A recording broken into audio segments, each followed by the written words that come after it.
Hello. Yeah, Hello. run. Anybody there? Can you imagine if they could speak back?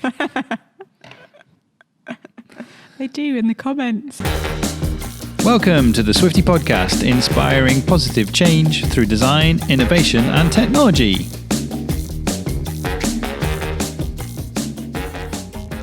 Hey guys, welcome to the podcast. Today we are going to be talking about our experience over at the Frankfurt Motor Show and trying the scooter sharing platforms that were out there. So, should we just dive straight in? Yeah. While we're at the show, me and Camilla both tried the Lime scooters, and it was in Frankfurt, and downloaded the app, gave it a go. Surprisingly, it's the first time I've actually tried to use something like this. Yeah. And they've been around for a while, so we were there for a week and we used them. Yeah. Every day. Yep. Didn't we? Yep. Because we didn't have our own Swifties there. No, we didn't know until we went to go and see one of our awesome retailers. Shout out to Jost and his wife. The Frankfurter Laufshop. They received us and took us for dinner. It was very nice to spend some time with them. Yeah, and they lent us 2 scooters, and then we went for a scooter tour around. A Swifty tour. A Swifty tour. Around Frankfurt Old Town. It was really nice. We should so do scooter tours, shouldn't we? Yeah. It's the way to get around. The weather was amazing. So, thanks to the Frankfurter Laufshop. Yep. They're a stockist. If you're in Frankfurt and you need a Swifty, you can even rent one now from those guys. Yeah, €20 for a day. For a day, and if you free for an hour, isn't it? Is it free for an hour? Maybe. If you then decide to want to purchase a Swifty, then they'll give you your rental fee back. So check them out. They're good guys. So yeah, we tried the Lime scooters, and by and whole, I think it's by and whole, by and large, by a whole. What am I trying to say? By and large. Anyway, I think by and large, I think they're really good in terms of these platforms. I think scooter sharing. Yeah, it's just so useful. It's so convenient, isn't it? Yep. The whole process was super quick and easy to set up, and I logged in through Facebook and just entered my card details and set up an account like pretty quickly. And then the map was great. It showed me where a load of scooters were, and there's literally thousands of them in Frankfurt. There are loads. So anyone in the UK who's not seen this phenomenon yet. Yeah, good point. Yeah, we need to explain to people that are listening to this podcast what we're actually talking about. Pretty much everywhere else in the world, apart from the UK, have decided that e-scooters are really good and allowed the share operators into the cities. Yeah. And basically, the share operators have put out rows of e-scooters on the pavement, and you can basically use them by unlocking them using your smartphone, and you're charged €1 to unlock it, and then 25 cents per mile or kilometre or something like that. I don't think it's per minute. I think it's per mile. I think it's distance. So for a couple of euros, you can take a little scooter trip basically in the city. Yeah. And I used them first to get from the show out to a restaurant. Yep. So just picked one up from outside the show. Yep. Unlocked it, and I was away. Off you go. Yep. Really convenient and sort of fun. Yeah. And we didn't have to navigate any like public transport. Didn't have to get a taxi. It's pretty liberating going and to. And you can really explore the city. If it's a new city, it's perfect. That's what I was going to say. You really get to get a feel for the place. Yeah.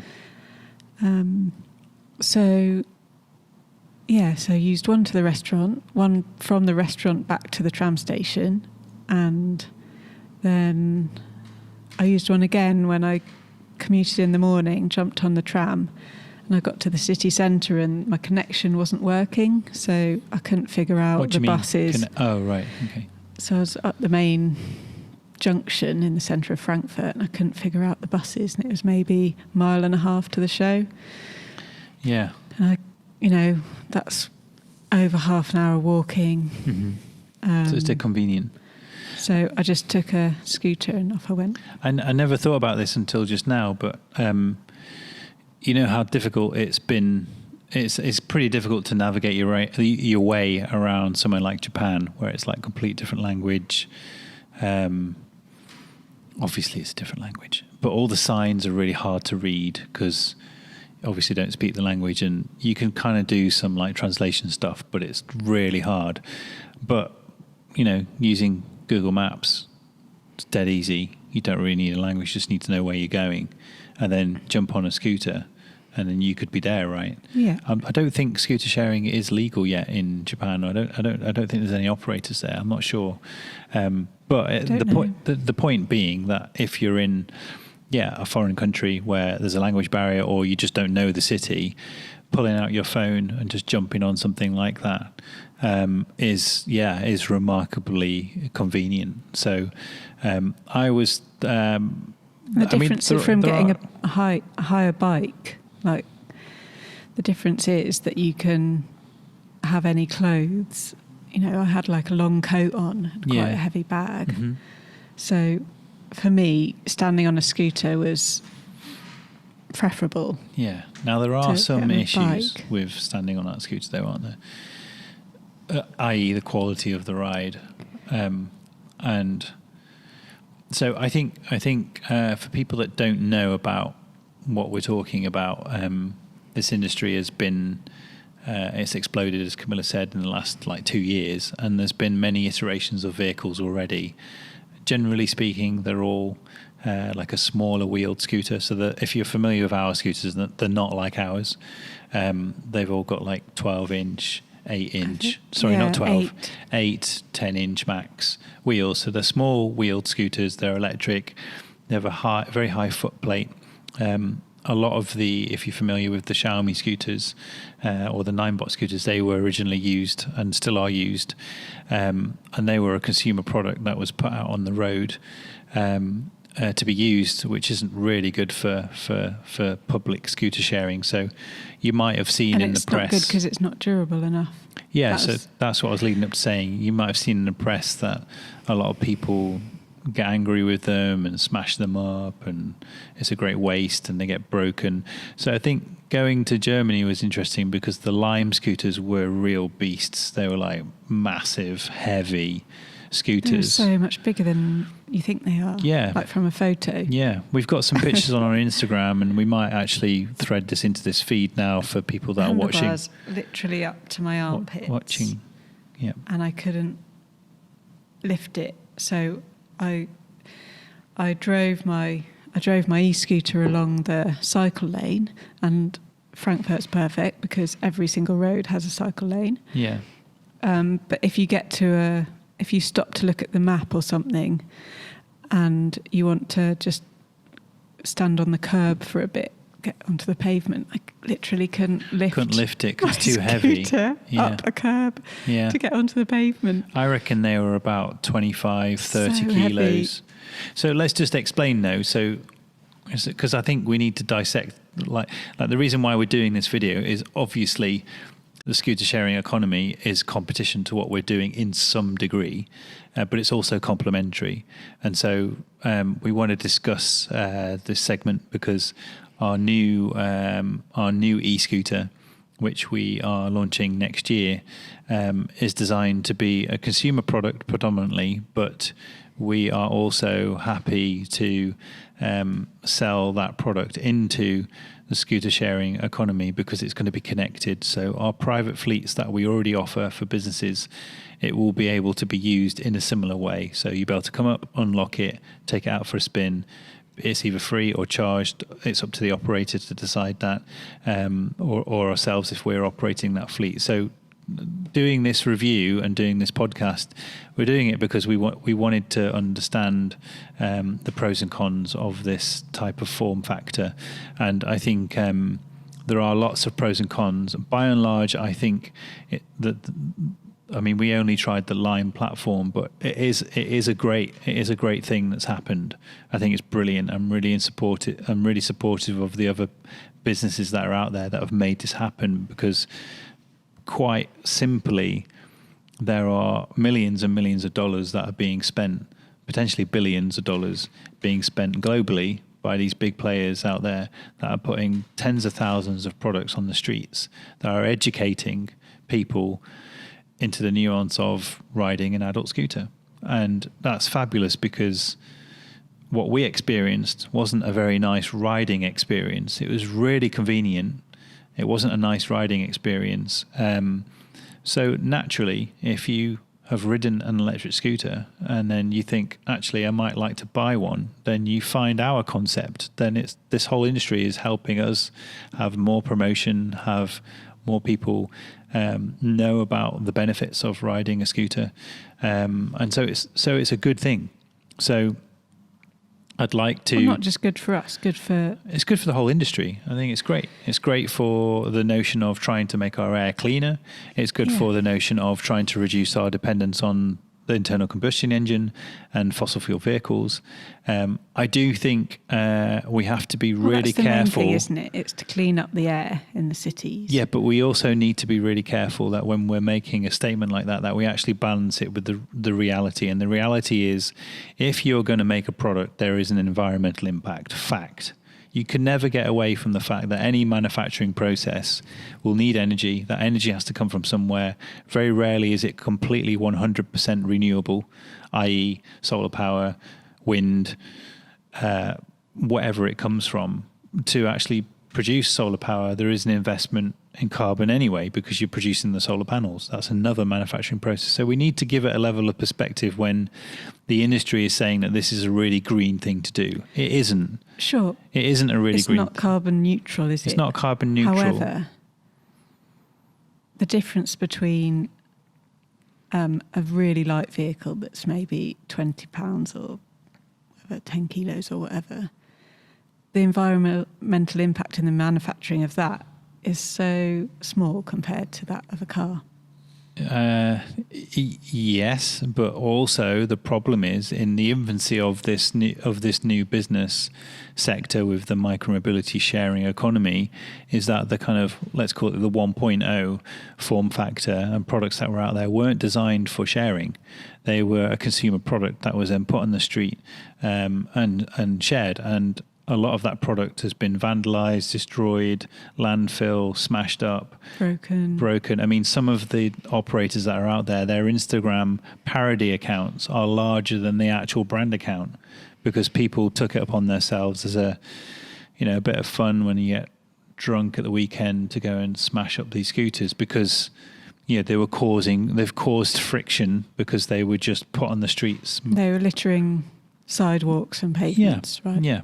And so the original scooters that are out there were not designed for that capability. And in some ways, it's really nice for us to go over to Frankfurt and see the Lime scooter and see how big and heavy and strong this thing was. I mean, it's got its faults. It's not perfect. But my initial thoughts were, whoa, it's massive. And it was. It's huge. It's very heavy. It must have a huge battery capacity. I scooted on it for probably about 4 or 5 kilometers, and the battery had 100% when I started, and it had like 98 when I finished.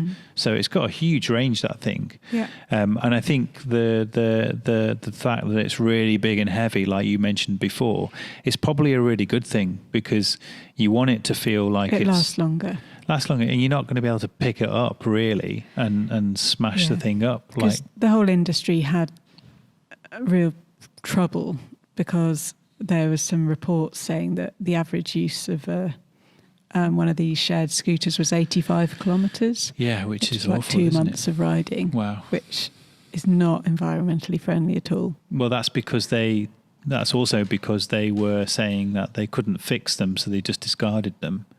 Oh, why couldn't they fix them? Because the suppliers don't provide parts, and because they're not designed really to come apart and be fixed and serviced. So I think... And that servicing infrastructure is not there for scooters. Yeah. So the operators, couldn't handle the servicing. Yeah. So I think the industry is still in its infancy, and I think the form factor that we tried is probably kind of like, I would imagine this is going to be kind of like the predominant form factor. So really big battery because you need to have high capacity. This thing needs to go like a workhorse all day and do many trips because they're only charged at night time. And a scooter that's got no power, you can't kick scoot those things. No chance. No. Like, they're too heavy. And the platform is really high. So they're really heavy. They're not very stable to ride because the steering is very vertical. And with very vertical steering, with no wheel offset, you get very twitchy steering. So I actually found that riding it was really weird, but I'm biased because I'm coming from a Swifty, which is really comfortable to ride, has a much longer wheelbase, much larger wheels. Loads of stability. The surprising thing was that the foot plate was way above the axle, center of the axle, if you're thinking from a side point of view. So if you imagine you're kind of like top heavy, you're kind of over the axle point. So it means that your center of gravity is way above. So it's very, very rocky. I think the most accidents are just people crashing on themselves on their own, rather than being knocked down by a car or something. Yeah, I think it's people just falling off them. Like, I can comfortably ride a Swifty with one hand. Like, it's okay to do. Yeah, with this thing, when I tried it, to get my phone out my pocket because I wanted to take some photos of me scooting, it's impossible. Do a selfie. Yeah, the front handlebar was rattling like this, and God forbid, don't try this at home. God forbid you like scooter selfies. You hit like a little something, a rock, a stone, a twig, it just throw you off. And the fact that it's so heavy, if that thing fell on you as well, it really hurt you. It really would. So I think there's still quite a long way for it to go. I think safety is one of the main issues, isn't it? And that's the issue that the UK government have had with scooter share, is the safety of the whole concept. Yeah. And the UK has the trouble because they don't have enough cycle lanes. And we were riding them in cycle lanes, right? They weren't permitted on the pavements. Yeah.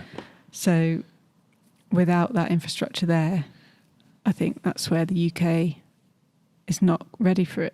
Perhaps. Yeah, but also you mentioned pavements, but there are devolved powers now, and you do see local councils who will designate some shared use on pavements for bicycles. Yeah, and I think where there are cycling, I think it's smart. Cycle lanes. Yeah, like there isn't a reason why an e-scooter can't be ridden on a cycle lane. Yeah, I think we need or quiet road. I think we really need to take a very pragmatic, sensible opinion on how are we going to solve this issue. And that's the issue, is that our cities are congested, and the consumer, the population, the public, they want a different solution. They want to get out of their cars. They don't want to sit in traffic all day. I mean, we've had a nightmare here in Manchester with the Mancunian Way roadworks that have been going on for the entire summer, which has been a huge mess. And that's just one junction that's caused us misery for everyone getting through the city. And, you jump on our scooters and we're in town in 5-10 minutes for meetings, whatnot. It's only misery if you're in the car. Well, that's my point. That's my point. So everyone's experiencing this kind of like misery. And it's once you've experienced the other side, and that's getting around freely and quickly and easily, then to go back to that is just horrendous. So I think this is a global problem for every city. It's not something that's going to go away. It's going to get worse. And so I think the cities and the governments and countries all need to have a very pragmatic, sensible opinion and set of legislation that allows us to have safe access to mobility. And so I think, dual pavement use is a really good discussion to have. I think I'll caveat that with just saying, absolutely, the pedestrian always comes first. Absolutely.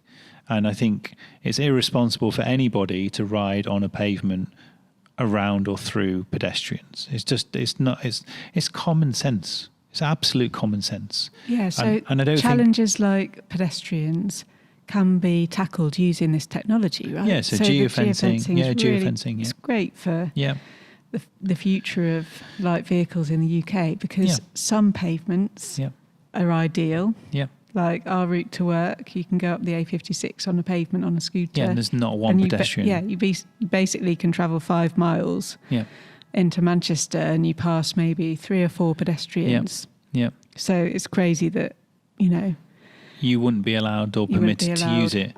Yeah, I think you know, I mean, just like some of the technology we saw around like mapping technology, the way you can map the roads, map the pavement. I mean, I don't see it too far in the future whereby you could also map your environment where you're traveling and have like a real-time interaction. So you could even, rather than geofencing a pavement to say you can never ride here, well then that pavement that's around the tube stop or the tram station or the school, come 9 o'clock when all the kids have been dropped off, it's back to zero again. Mm-hmm. So why would you restrict that use? So maybe we can be a bit smarter with, like, you know, when and how geofencing and restrictions come into play. Maybe they only come into a particular play when there's high footfall, and there's technology around that which will enable it. Yeah. So, and I think all the operators in London who are trying to tackle London. Yeah. The problem with that specific city is it is so densely populated. Yeah. And the pavements are always completely crowded. Well, you say that though, and I don't think that's true though. I mean, we used to in the main shopping areas. Yeah, I mean, main shopping, yeah, for sure. But do you remember when we used to live in Dalston, right? And then to get to like Essex Road, like, yeah, of course, if you go down Kingsland Road, yeah, it's really mega busy. But you go on to one of the back streets which runs parallel, and it's empty. Yeah, exactly. So I don't think that's true. I think the misconception is, oh yeah, you take a major city and it's always busy all the time everywhere. No, it's not true. How could it be always busy everywhere all the time? But in comparison to different cities, they don't have the same problem. So really, the issue has to be addressed locally. So that's why tech can come into play, and you can have something that's a variable system, as opposed to like, I see geofencing as being like 1.0. It needs to get to like 5.0, where it's like it can monitor and it can see where the traffic is, where the footfall is, and under a certain set of conditions, we can have a scaling effect. So maybe it isn't that you can't use that pavement. Maybe it is, well, the speed restriction is 5 kilometers per hour, or it's walking pace. Yeah, walking pace. Or you have to get off and you have to walk around the pedestrian and then you can go. Because then if you do crash into a pedestrian and someone's hurt and it turns out you're going too fast, then... Yeah, sure. You're in trouble, right? Of course, yeah. And that's where legislation needs to come in place, because without any legislation, people are not informed, they don't feel like they're abiding by the law. And let's face it, the vast majority of people are law-abiding citizens, you'd hope to believe, wouldn't you? And I think that's true. Technically, they wouldn't be able to get insured. Technically, they wouldn't be able to adhere to whether it needs to be road taxed or something like that. So I think there's a lot that needs to happen in terms of the legislation and the support to allow the population, the public, to get around faster. I mean, we were at the event here in Manchester with Boris Johnson launching the notion of HS3, this high-speed rail network between Leeds and Manchester. And he was stood presenting in front of the Rocket, the famous train here in the Science Museum in Manchester, and he was sat there talking about how connectivity and getting our population moving is critical to growing our economy and critical for us to get out of this, you know, the post-legacy of the recession, and I'm not even going to talk about Brexit, but, you know, the challenges that are going to face us in the near future. And so getting people moving efficiently and fast through the city allows young people to get to their jobs, allows elderly people to carry on working. And so without having a sensible, pragmatic view of how do we get people around the city. It's not just about work and productivity, though. It's about community as well, isn't it? Yeah, sure. There's a whole load of social values associated with it. Yes, of course. But, you know, the driver of change is economic return. And if we can address economic return, and like all the social values is something that's comes as I'm not saying it's any less important, but will naturally come and support the whole thing. And I think it's I'm very optimistic about the future, and I think we have a really good chance in the UK of setting kind of like the gold standard of micromobility, because I think historically we have been very good in informing policy. I mean, the British standard is widely adopted around the world, and our standard that we adhered to for our scooters is adopted in every major territory around the world, and it actually informed the creation of the EN standard as well for scooters. So I think we're really good I thought it was the other way around. No. I think the new standard that's come out is but the original standard was BS. BS is British standard. And so I think we've been very good historically at creating very rigid, very fair policy for the likes of, standards, safety standards, et cetera, et cetera. And I think we have a good opportunity to get it right here. We do, but we're really falling short at the moment. We are, yes, and there's a risk. Britain is lagging behind. Yeah. And when I've been in contact with the Department for Transport, and they literally tell me we're too busy with Brexit. How sad is that? Yeah.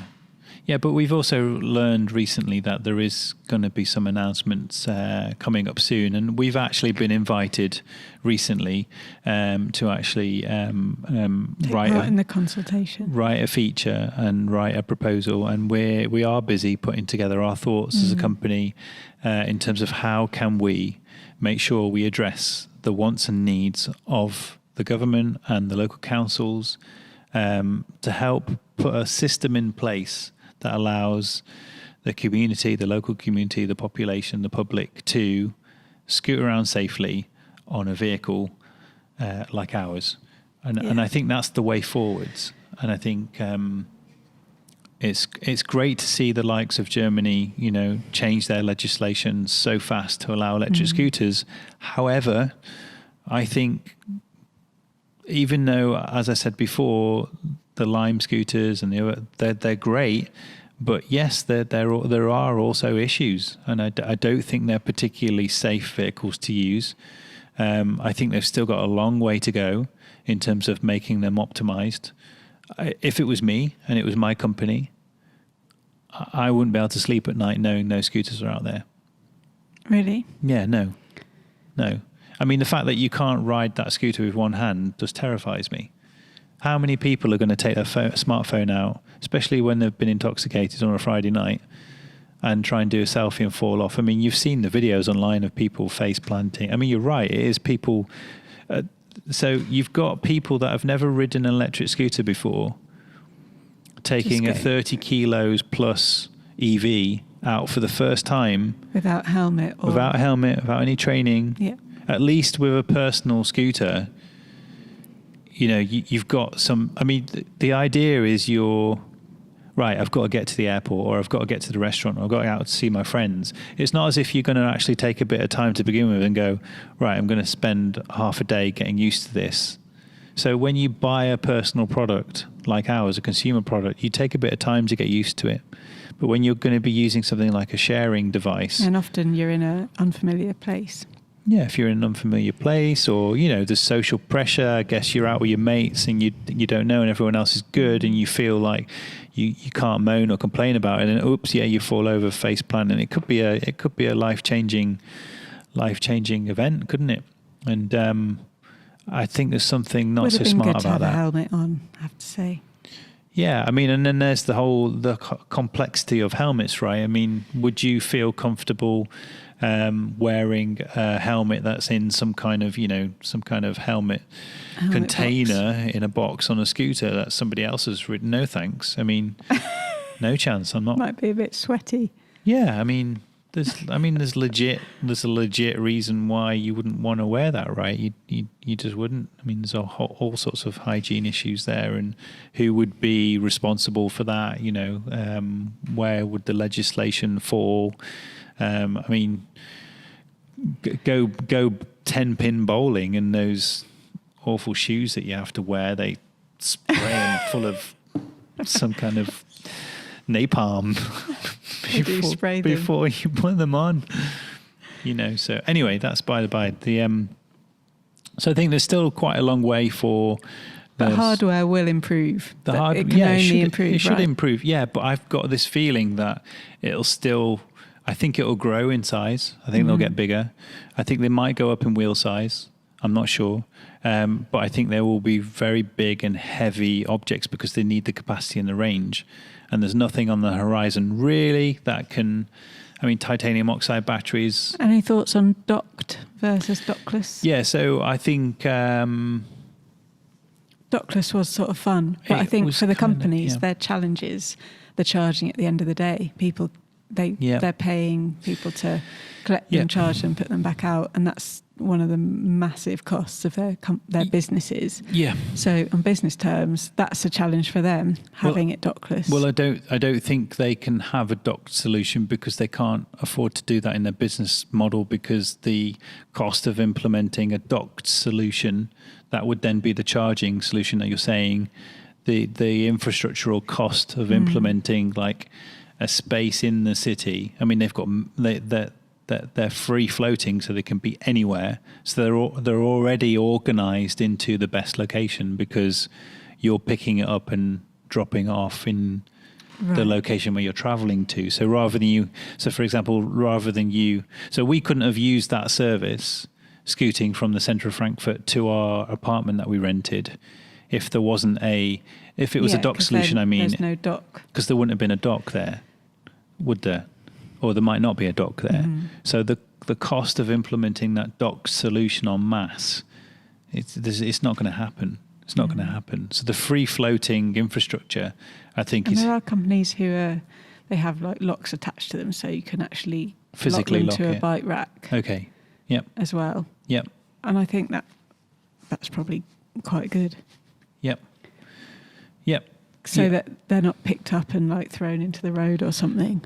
Yep. They're not vandalised. Well, you can't pick those Lime scooters up. They are so heavy. There's no chance you can pick that up. I did come across a whole line of them had been knocked down on the pavement. Okay. And it meant that there were like 2 policemen arrived on motorbikes, a whole police van arrived. Oh, right. Stopped the traffic. Oh, right. Because these had been knocked down on the blocking aside the pavement. Oh, right. I don't know why they needed so many police, but... Okay, well, yeah. They could have just stood them all back up again. I don't know. Yeah, maybe there was an accident someone drove into or something. Possibly, I don't know. But anyway, yeah, so I think it is a complex subject in terms of analysing. And I'll just reiterate again, I think it's a great thing. I think in general, like the safety concerns set aside, I think it's great that lots of people are experiencing a different form factor, not necessarily just because it's a scooter. I think what this is doing is it's generating a whole new generation of people who are familiar with electric vehicles, and I think that's great. I think we need to have more people that have an understanding of what it is and possibly won't then be tempted to buy an automobile. Maybe they don't want to buy an internal combustion engine vehicle because they've had the experience of being on an electric vehicle. That's a trend that's already started. Yeah, it's happening, and I think that can only be a good thing. But I'll caveat that by saying that electric vehicles they're not going to be the saving grace to reduce carbon emissions globally. It's not going to happen. Like, we're already past the point of no return, like in terms of reducing our carbon output. It's already gone past that point. So it's not good. You can't market it as being, this is going to save the planet. And, I'm super green because I use an electric scooter. It's not. It just goes a little of the way to make the world a better place. Just a little of the way. And there will, in safety terms, there will become a point where there's like a critical mass of people using these lighter vehicles. Yep. Well, it will be the norm. Well, I think there is already a critical mass, right? I mean, what's that McKinsey report says there was, is it 85 million micromobility trips last year? I've forgotten the stats. It was lots. Anyway, but I think that's grown loads since then. Many millions. Yeah. Okay, so so I think it's a good system. It's great. I think there are still some flaws, but they'll catch up and they'll make it better. They'll make it better. I think for us it's great because we've always put the ride at the forefront of what we do. It's all about the quality of the ride. It's all about the experience of riding. And when we bring out our electric scooter next year, which will be shareable, as we've said before in the podcast, I think it's going to be really interesting to see what the operators think of our form factor and whether they decide to follow suit. So it's an exciting time for us. Yeah. It's great. So well done, Lime. Thumbs up from us. Please think about those safety issues and concerns that we were discussing. And come and try Swifty. Yeah, come and try Swifty. We're all friends here. Should we wrap it up there? Yeah. Okay, thanks for listening to the podcast. As we've said earlier, I didn't mention earlier, please check out our Seeders campaign. We're currently crowdfunding on the Seeders platform. It's equity crowdfunding, so you could buy your own little slice of Swifty if you want. A lot of our customers have joined already, and check out the campaign. See you next time, guys. All right, bye-bye. Bye.